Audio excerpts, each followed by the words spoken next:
Zastupnica Karolina Vidović Krišto podnijela je pisani prigovor na dnevni red koji sam predložio uz poziv za sjednicu, kao i na konačni prijedlog dnevnog reda, a kojima traži izmjenu redoslijeda točaka dnevnog reda.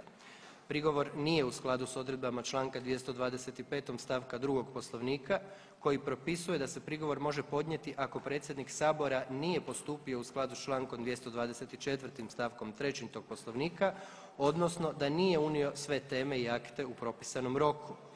Dakle, navedene točke uvrstio sam u dnevni red, a o dinamici rasprave i redoslijedu točaka odlučuje predsjednik Hrvatskog sabora, te to nije i ne može biti predmet prigovora. Kolegice Vidović Krišto, izvolite. Gospodine Jandrokoviću, 4 godine se ne raspravlja o izvješću o radu obveznih mirovinskih fondova. Dakle, ne raspravlja se o tome kako se troše novci koji trebaju poslužiti za isplatu mirovina hrvatskih građana koji uplaćuju u te fondove. To ne postoji nigdje u Europi da 4 godine razvlačite 3 izvješća. Dakle, vi time što radite? Štitite Tedeschija, Todorića, Vujnovca. Vi nemate pravo blokirati rad Hrvatskoga sabora. Za takve stvari se podnosi ostavka. Možemo li završiti s vašim pledoajem? Dopustite, rekli ste dnevni red smo dobili jučer elektronskim putem. Dobit ćete opomenu. Molim vas, ajde sjednite.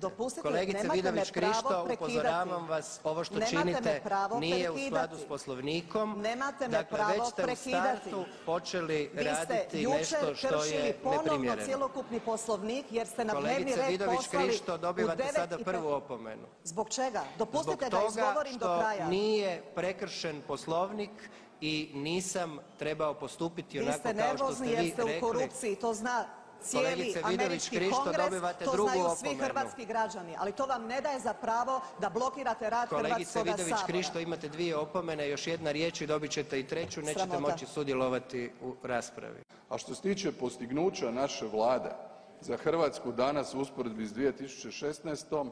to najveća propaganda ovakvih crnih komentara ne može narodu zakriliti uspjehe koje smo napravili, a o tome ćemo danas cijelo jutro. Hvala lijepa. Prije kolege Penave ponovo povreda Poslovnika, kolegica Vidović Krišto, izvolite. Članak 238. vrijeđanje zastupnika i hrvatskih građana. Predsjednik Vlade govori potpuno nesuvislo i nepovezano kako sada tako i zadnjih dana.